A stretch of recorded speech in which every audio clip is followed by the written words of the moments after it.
Let's move on to our next tool that we can use for competitive research. And in this video, we're going to look at SEMrush. I am a huge fan of SEMrush, and I can't even begin to explain how reliant on it that I am. I used to use the free version and just get a little bit of data, but I purchased the monthly subscription, and I can't imagine living life without it, to be honest with you.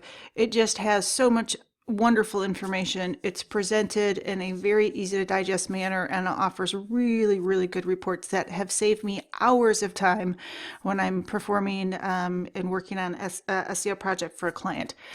So I'm going to take you through the top areas that I really like and like to focus on, but I would like you to know that there's a lot more data here and available to you, but I'm just going to show you the things that really matter to me and that I look at when I'm doing competitive research. Okay, so the screen that is up right now that you're seeing is the domain overview. So when you come in, you're going to put in a URL and it is going to bring you back some data. Wonderful overview data, and you can see that from it's starting with organic search volumes to pay-per-click volumes to backlinks, just really nice overview data so you can get a quick snapshot of what's happening with the website. Then I can start to look down and view data by country, both for organic and keywords. If I want to change the data that I'm viewing, I can come up here at the top and start selecting a different country, and it offers just lots of different countries to choose from for the ranking data. This graph over here on the right-hand side shows activity over time, both for pay-per-click and organic, and then you can drill down to that and even see further. Down at the bottom of my screen, and I'll scroll up a little bit, you can see top organic keywords. You can go in and view a full report, export that data, distribution of keywords for positions, main competitors. We keep seeing InMotion showing up, and even though I didn't have them as original plan, you can see that again they're showing up here. So really, this is something that I should have added them into the original list of competitors that we wanted to view. But the nice thing about this is because I'm consistently seeing them pop up, they were not on my radar as a traditional competitor, but it is obvious that they are an online competitor that I need to take notice of. As I scroll down, I can see branded versus non-branded data. This is important because when we looked at GoDaddy had a lot of traffic coming in from search. But when you look at their actual numbers in here, a lot of that's coming from branded traffic. So it's people searching for GoDaddy by name, which in my world doesn't really count. I mean, it's great that they've got branding, but when I'm doing an SEO project and I'm looking at competitors for research for keyword seed lists and opportunities, I don't care if people are searching on GoDaddy. I care about real keywords that matter. So why this is definitely important information to me. Top paid keywords, main paid competitors for search, and then I get down to some backlink data, both with the refers themselves, follow versus no follow, backlink types, and then anchor text. So the text that's used inside the link itself. Then you can see referring domains. Again, just tons and tons of data, and this is just on the very first screen that we've clicked on. So again, I can click into any of these areas and get additional information, but instead of doing that, I would like to take you through the different areas that I look at because I have some prepped up. Just one quick point to note is you do have the option of viewing information from a desktop to mobile, as well as exporting this via a PDF. So I've shown you the overview screen, which wonderful information. Now we can look at position changes over time. So this is the next data point that I would look at. The blue being new positions or new ranking or improved ranking, and the red being loss. And then you can see some little information if you click on the G that'll provide additional data for you on things that were happening at that point in time. This is just really for trends. You know, do you see somebody spike high, spike low? And you can see the SiteGround website was very volatile and very active in December and January. Sometimes you see a big spike of activity and then it comes back down. And then you could kind of look to see what the heck happened. And there's times where I've been able to correspond a large decrease in keywords with a large decrease in pages coming out of a website's the activity within the Google index. So like they pulled a bunch of content out and at that same time they lost a bunch of ranking. And then when they put a bunch of content back in, so did some of that ranking come back. Just shows you that potentially there were issues that people didn't realize that were happening, but they were actually there. Okay, the next screen, which is one that's really important to me, is positions and changes. So this is giving an overview of organic activity. So I can view these trends by traffic or by keywords.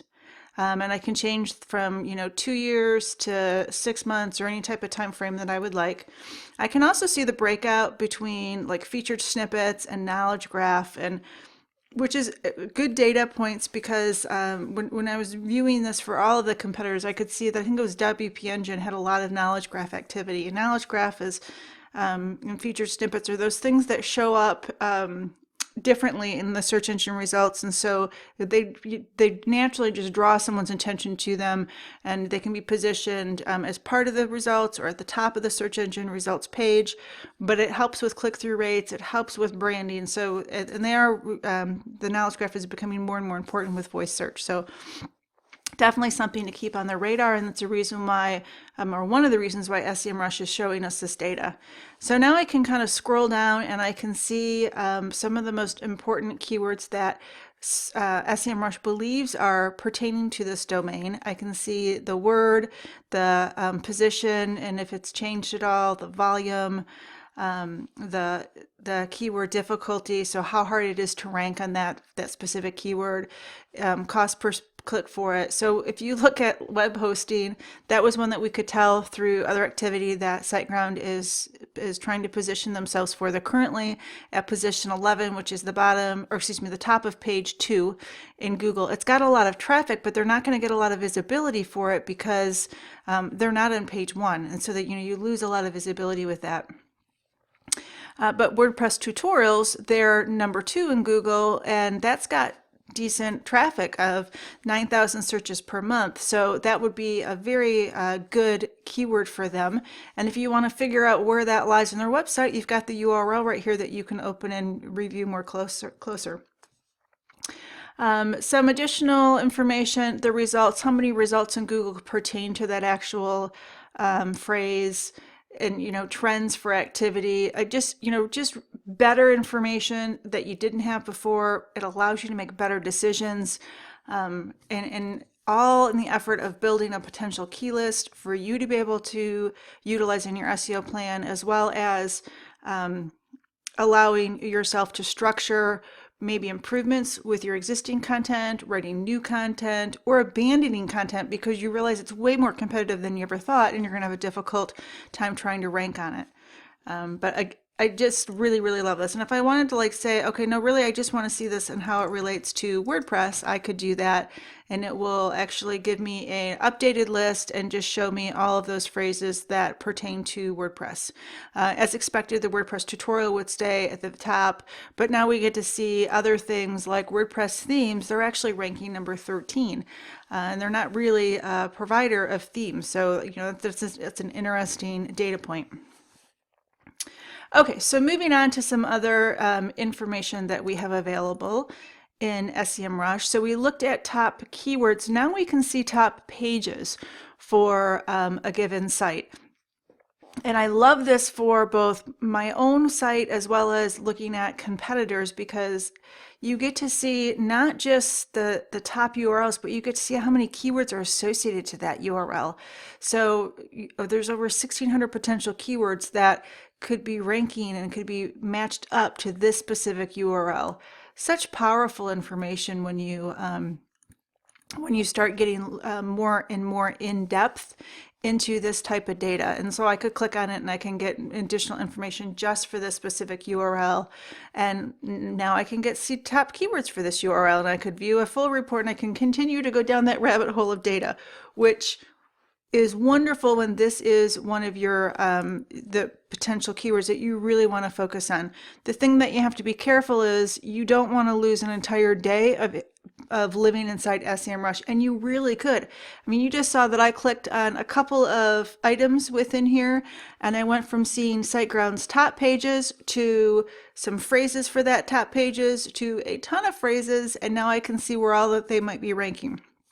What does this do for me? Well, I know that page is great for them. I know it's bringing in a ton of traffic, and I know that I could potentially look at some of these keywords to see if there's any of these phrases that I might want to target myself and go after. And maybe I am targeting some of them and I'm not doing as good a job as them. So my next step might be over to go to that page and see how that page is set up, the kind of content they have. I can look at inbound links and things like that to really get a good idea of the activity for that. So just wonderful, wonderful data. Like I said, I really encourage you to use SEMrush. Okay, so the next screen that we can look at starts to talk about backlinks. So backlinks are those links coming into your website from third parties. So they could be websites, they could be blogs, they could be directory sites. This just gives you like a nice overview of total backlinks, referring domains. So this is the total number of links coming in versus the number of websites that are coming in with it. Then we get to see the domain score and a trust score for those as well, which provides additional information on, on how healthy this URL is. And if you ever have any questions as you're in here looking at SEMrush, you can just hover on that little eye, and it gives you wonderful information about that data point.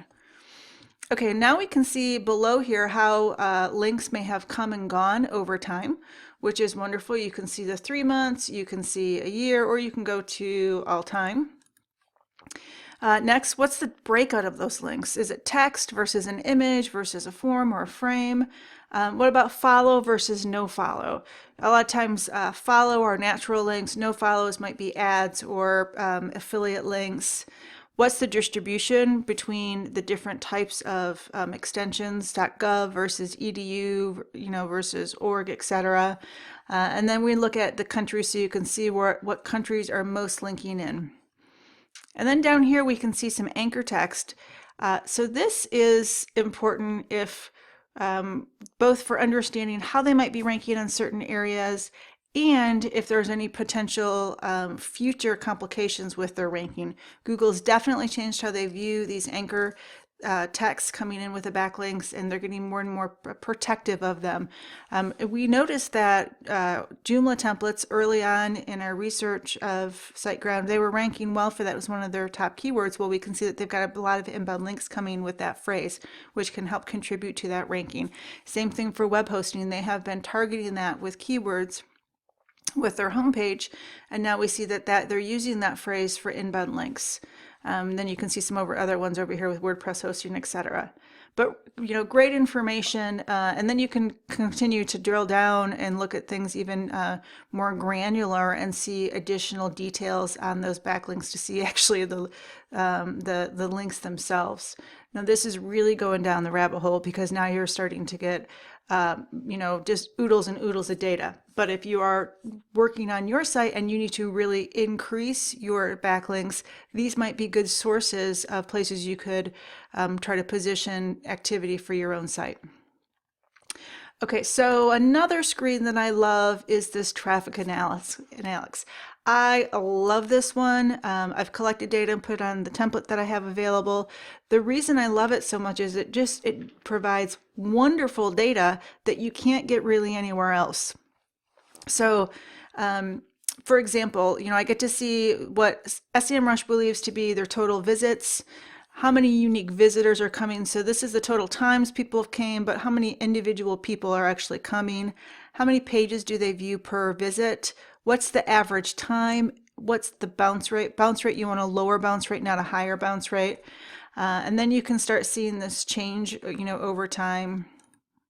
So maybe we just want to look at the bounce rate. Maybe we want to look at all of them.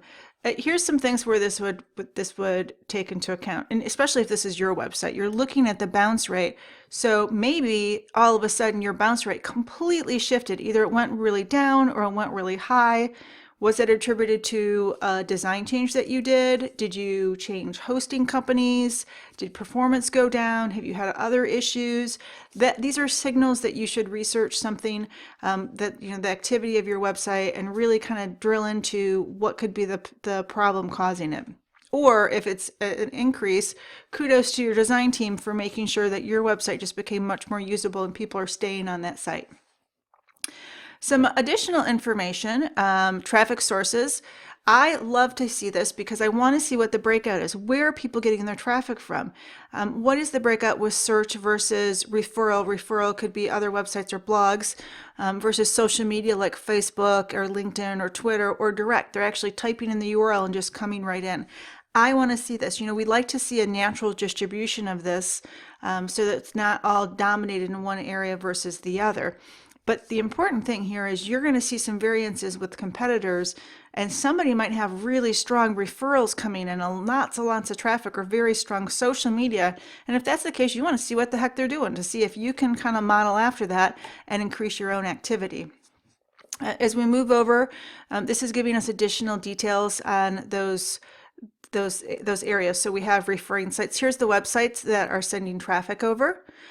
Then we have the social media sites that are sending traffic over, and then we have the search engines that are sending traffic over.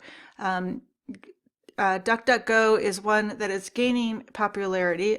Bing still hanging in there, good old Microsoft. Yahoo doesn't actually have their own index, and they get their traffic from Bing. And then we have Yandex and a bunch of other overseas from the U.S. Search engines. I love to look at the social media areas because you might find a surprising data point here. So, and what I noticed when I was looking at the hosting companies is that they all had kind of preferred social media profiles. So like GoDaddy got a lot of traffic from Facebook, and HostGator was getting traffic from Facebook and from Twitter. Out of the vendors that I looked at, the hosting companies, they had the most activity with HostGator. Bluehost was using Pinterest and Reddit. Nobody was really using LinkedIn. Nobody was getting really any great activity and love from LinkedIn. And SiteGround, for theirs, they were using YouTube, and you see 22%, which was significantly higher from any other vendor. All the other vendors were like 2%.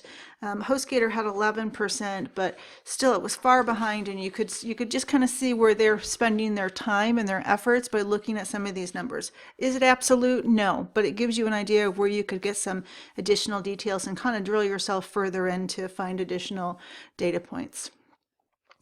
Okay, so one final screen that I love is this SEO Keyword Magic. And you can come in here, and I use the phrase WordPress hosting. And so now this is just going to give me data points on alternate phrases around that. And so I can start seeing the main one that I put in, but then all of these alternates and search volumes, the keyword difficulty, so how hard it is to rank. And then I can actually look at data capture of the search engine results pages for this, or drill down further. Just really good information. If there's abilities to drill down, so I can even look more specific. Word count. So I could say, just show me words that are between 3 and 6 phrases, so I could actually try to go for more long tail. Or specific volume numbers. Maybe I don't want to go after, maybe I'm writing a blog post, I don't want to go after something that's high volume. I want to look at something that's only 500 or less searches per month. But this tool gives me that ability to do, and it's a really good research tool. So to recap some of my favorite areas within SiteGround, and where I really think it's important for you to pay attention to the data for competitive research, this main overview page right here, which gives you lots of wonderful information. This is your first stop. You should be collecting all of this data for all of your competitors. The next guy is some position changes, so you can see if there's been any major trends or changes over time for you and your competitors. The next one would be the positions and the changes that they've had on an individual keyword level. Remember, you see the top collective, but then you can see the individual phrases below, and you can segment those out how you'd like. Moving on, we've got the top phrases with the top URLs. We've got backlinks. And then we can look at the individual keywords themselves and just kind of see who's ranking and things like that. So much wonderful information. And if you're going to buy a premium tool for SEO, even if it's only for a month, this is the one I would absolutely recommend because it provides a very broad set of data, and it allows you to pull in data like the other tools did, but it gives you all of them in one wonderful tool that allows you to export data. And if you've, like, for just quick example, if you've ever gone to Google Search Console and you see that you get to see top pages and top keywords, it is very painful to try to blend those together and really match those up. And it can take hours and hours, if not days, to do that if you have a large site. This tool does that for you, and it saves you all of that time because it's collecting it for your website, and you can just drop it into Excel and you have it all readily available for you. And for me, that's just truly worth my time worth my money, because it saves me a significant amount of time. It saves me a lot of mistakes that I could make with the data, and it gives me a lot of education and a lot of insight into my competitors or my clients that I can use to improve my SEO or their SEO. So definitely worth it. I hope that you take an opportunity to kind of dig through SEMrush, pull up your competitors, and see what kind of information you can discover and how you can utilize that for your SEO efforts.